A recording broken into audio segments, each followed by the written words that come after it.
मैं भागवत भक्त धर्मनाथ जी, आज मैं वह कहानी सुख सागर गीता को कहने के लिए जा रहा हूँ जिसमें 9वां स्कंद है और 21वां अध्याय है। आप लोग हे पार्थ मन लगा करके इसको सुनिए। श्री सुखदेव जी बोले, हे राजन, भरद्वाज का दूसरा नाम विथत था। भरद्वाज यद्यपि ब्राह्मण थे, किंतु मर्द गणों के देने से वह भारत के दंतक पुत्र हुए। उन्हीं वितत के मनु नामक पुत्र हुआ। उस मनु के बृहतक्षक और जय, महावीर और नर और गर्ग ये 5 पुत्र हुए। नर से संस्कृतिक नाम का सुत हुआ। संस्कृति के गुरु और रंती देव 2 पुत्र हुए। रंती देव राजा का जस यहाँ और स्वर्ग में भी गाया जाता है। जो कुछ भी आमदनी होती थी उस सब को वह बांट देते थे। से भूखे और दुखी रहे आते थे, परंतु अन्य भूखों को, दुखियों को वह अपना सब धन और अन्न बांट देते थे। इस प्रकार करते करते रंतीदेव राजा को एक समय 48 दिन भूखे रहते बीत गए। 49वां दिन उन्हें घी, खीर, हलवा और जल मिला। 48 दिन तक अन्न की तो बात ही क्या कि जल तक पीने को नहीं मिला था। अतः उस समय भूख और प्यास के मारे राजा का शरीर कांप रहा था। राजा भोजन करने चाहते थे ही कि उसी समय एक ब्राह्मण अतिथि आ गया। राजा ने वह सब अन्न उस ब्राह्मण को दे दिया। वह ब्राह्मण उसे खाकर चला गया। बचे हुए अन्न को कुटुंब के लिए बांटकर राजा भोजन करना ही चाहते थे कि एक शूद्र अतिथि होकर आ गया। राजा ने उस अन्न को उसके लिए दे दिया। भोजन करके वह शूद्र ही चला गया। इसके बाद ही बहुत से कुत्तों को साथ में लेकर एक और अतिथि होकर राजा के पास आ गया। अब बोला, हे राजन, कुत्तों के साथ मैं भी भूखा हूँ, मैं भूखे मरे जा रहा हूँ, मुझे कुछ अन्न मिलना चाहिए। तब राजा ने बड़े सम्मान पूर्वक उसे बचे हुए अन्न को कुत्तों और उसको देकर नमस्कार किया। अब राजा के पास पीने लायक केवल जल ही शेष बचा हुआ था।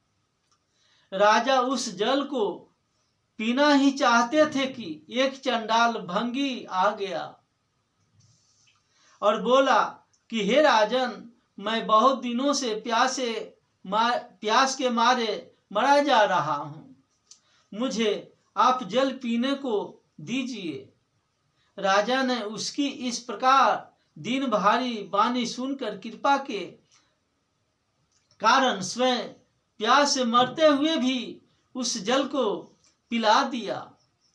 राजा के इस प्रकार के कष्ट को तथा दीन दयालुता को देख उसको फल देने वाले ब्रह्मा और विष्णु और शिव जी ने आकर उसी समय राजा को दर्शन दिए। राजा उनको प्रणाम करके भगवान वासुदेव में मन लगाकर भक्ति पूर्वक निसंग होकर रहने लगा। ईश्वर का अवलंबन करते हुए उनके पास से गुणमयी माया भी संपन्न की तरह विलीन हो गई। उनके संग के कारण अनेक अनुकूल व्यवहार करने वाले भी सब लोग नारायण परायण हो गए। हे राजन, अब मनु पुत्र गर्ग का वंश का विस्तार सुनिए। गर्ग से सीनी हुए, सीनी से गर्ग आदि ब्राह्मण जाति के पुरुष उत्पन्न हुए। अब मनु के बेटा महावीर का वंश को कहते हैं। महावीर से दुरीतक्षय पुत्र हुआ। उसके कवि कृषकारणी ये 3 सूत हुए जो ब्राह्मण तत्व को प्राप्त हो गए। अब बृहतक्ष के सूत हस्तिपुर, जिन्हों की हस्तिनापुर को बसाया, हस्ती से अजमेर, डिवीमीर और पुरुमीर, ये 3 सूत पैदा हुए। अजमेर के जो प्रिय मेघा आदि सूत हुए, ये सब ब्राह्मण हो गए। फिर अजमेर से दूसरा सूत बृहदिषु नाम का हुआ। उस बृहदिषु से अनेकों पुत्र पैदा हुआ। बहुत सा दिन तक चला। ब्राह्मण उत्पन्न हुए, मृदुगल गोत्री ब्राह्मण उत्पन्न हुए और मृदुगल के दिवोदास बेटा हुए और कन्या अहिल्या हुआ। ये 2 और जलौजा बेटा बेटी पैदा हुए। गौतम ऋषि के वीर से अहिल्या के गर्भ से शतानंद ऋषि उत्पन्न हुए। शतानंद के सत्यधीर्ति नामक पुत्र हुए, जो कि धनुर्वेद के बड़े ही ज्ञाता थे। अब सत्यवीति के सर्दवान हुए। उर्वशी के अप्सरा पर मोहित हो सर्दवान का बीज सरकंडे में खलित होकर गिर गया। उससे 2 जलौजा बेटा बेटी हुए, जिनके क्रम संख्या कृपाचार्य और कृपी थे। शिकार खेलते खेलते वहां शंतनु राजा आ पहुंचे, सो उन दोनों को उठाकर अपने भवन में ले गए। कृपी कन्या का विवाह धनुर्विद्या के आचार्य द्रोणाचार्य के साथ हुआ। अब मैं 22वां अध्याय कहने के लिए जा रहा हूं। श्री सुखदेव जी बोले, हे राजन, दिवोदास के मित्र आऊ, उसके चवन, उसके सुदास, उसके सहदेव, उसके सोमक बेटा हुआ। सोमक के 100 पुत्र हुआ। उनमें जंतु सबसे बड़ा था और छोटा पृषद था। पृषद के राजा द्रुपद हुआ, जिस द्रुपद का राजा के धृष्टद्युम्न आदि बेटा हुआ। और द्रौपदी नाम की एक कन्या हुई। धृष्टद्युम्न से धृष्टकेतु हुआ। इन सब की पंचाल संज्ञा हुई। अब अजमेर के दूसरे वंश को मैं कहता हूं। अजमेर के ऋषच हुआ। ऋषच के सवरण बेटा हुआ। सवरण की स्त्री तप्ती नाम की सूर्यपुत्री के गर्भ से कुरुक्षेत्र देश का मालिक कुरु नामक बेटा हुआ। कुरु के राजा परीक्षित, सुधनु, जनहु और निषद ये 4 पुत्र हुए। सुधनु के सोहत्र हुआ। सोहत्र के चवन, चवन के कीर्ति, कीर्ति के उपचरिक बसु, उसके बृहदस हुआ। अब ऋषभ उसके सत्यहित, उसके पुष्पावक, उसके जुह पुत्र हुआ। बृहदत्त की दूसरी नारी के गर्भ से एक सूत के 2 टुकड़े पैदा हुए। रानी ने उसे महल के पीछे फेंक दिया। वहां अकस्मात जारा नाम की राक्षसिनी आ पहुंची। उसने खेल से ही उन 2 टुकों को जोड़ा और जीवित हो जा बेटा, जीवित हो जा बेटा, इस प्रकार कहने लगी। वह मरा हुआ बालक जी पड़ा और उसका नाम जरासंध विख्यात हुआ। उस जरासंध का बेटा सहदेव हुआ।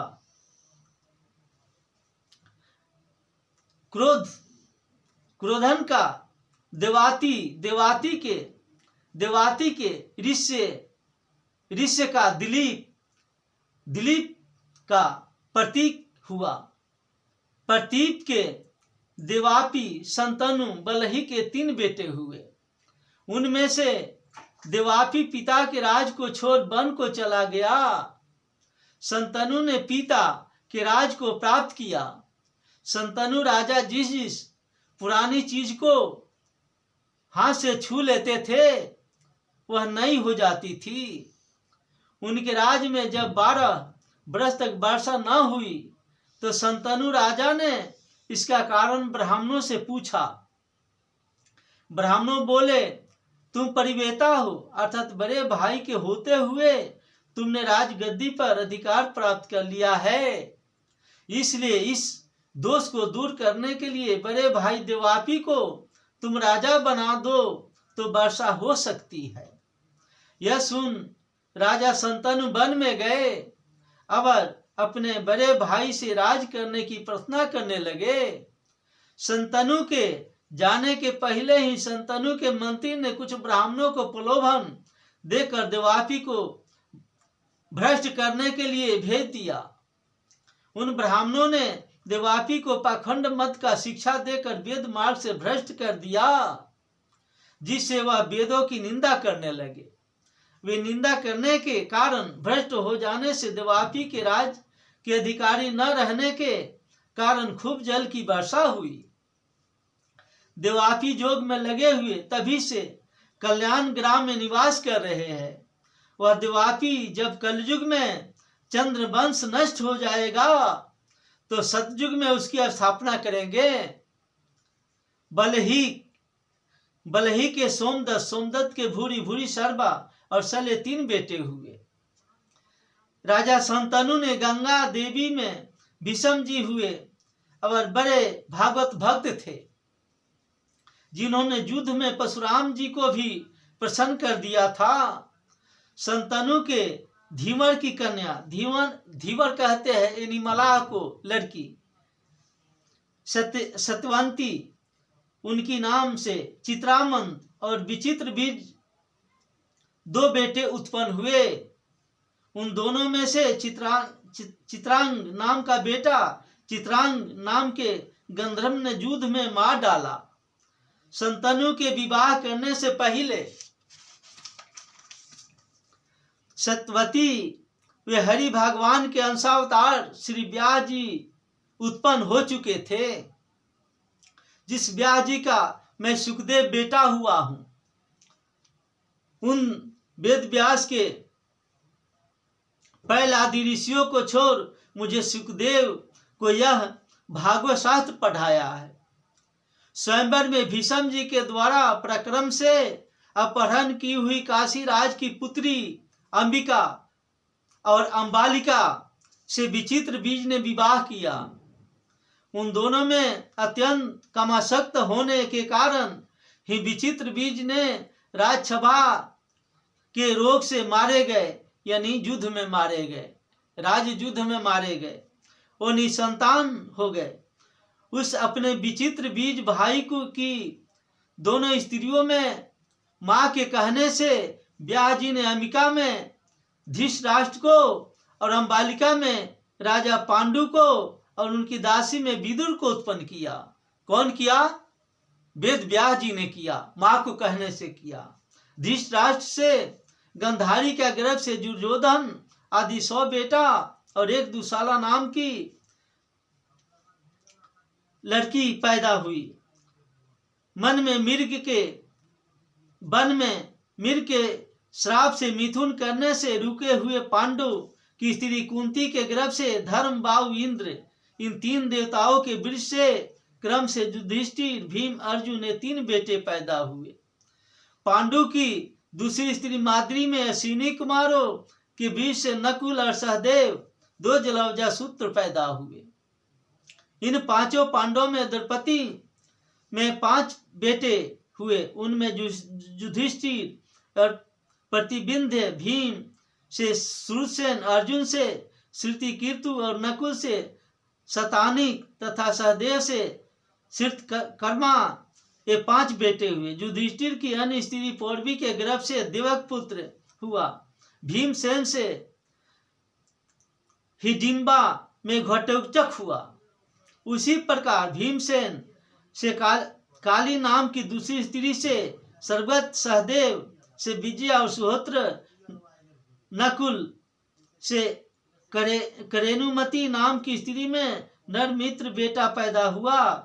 अर्जुन से उल्पी नाम की स्त्री में, जो कि नागकन्या थी, इरवान हुआ। मणिपुर पति के कन्या चित्रागंधा नाम की भजा के गर्भ से, जिसका की पुत्री का धर्म से मणिपुर पति ने अर्जुन के साथ विवाह कर दिया। उसे बर्भुवाहन नामक पुत्र हुआ। उसके नाना मणिपुर के अर्जुन से यह प्रतिज्ञा करा ली कि इस कन्या से पुत्र होगा उसे मैं लूंगा, अतः वह मामा के वंश में ही रहा करेगा। अर्जुन से सुभद्रा के गर्भ से तुम्हारा पिता अभिमन्यु हुए। उन अभिमन्यु के उत्तरा के गर्भ से तुम उत्पन्न हुए हो। जिस समय अस्थामा के अस्त्र के तेज से पांडु वंश का नाश हो रहा था, तब कृष्ण भगवान के अनुग्रह से तुम्हारी गर्भ में रक्षा हुई थी। हे नीर, इस समय तुम्हारे जन्मेजय, सूरसेन, भीमसेन और उग्रसेन ये 4 पुत्र है। तुम्हारा जन्मेजय पुत्र तुम्हें तक्षक के काटने से मरा हुआ सुनकर सर्प जग करेगा, जिससे जग में अनेक सर्पों को हवन कुंड में हवन कर देगा। इसके बाद जन्मेजय दिग्विजय के समस्त पृथ्वी को जीतकर और कवच के सुत तूर को पुरोहित बनाकर अनेकों शतानिक जग करेगा। जन्मेजय का पुत्र शतानिक होगा। वह शतानिक यज्ञवात्सल्य, शौनक और कृपाचार्य से कर्म से वेद क्रिया ज्ञान, आत्मज्ञान और अस्त्र विद्या सीखेगा। शतानिक का सहस्निक और सहस्निक का अश्मेधज का असीम कृष्ण का निमिचक पुत्र होगा। नीमी का क्षेमक होगा। यह राजा पुरु का वंश कलयुग में क्षेमक तक ही चलेगा, इसके बाद समाप्त हो जाएगा। अब आगे जो मगध के वंश के राजा होंगे उनको कहता हूं। बृहदत्त से जरासंध का सहदेव, इसका कई बेटा होते हैं। सुमि से सुबह से सुनीत होता है। अब मैं 23वां अध्याय में जा रहा हूं। सुखदेव जी बोले, हे राजन, राजा जजाति के पुत्र अनु का सभानर, चक्षु और प्रोक्ष ये 3 पुत्र उत्पन्न हुए। सभानर का कलानर, कलानर का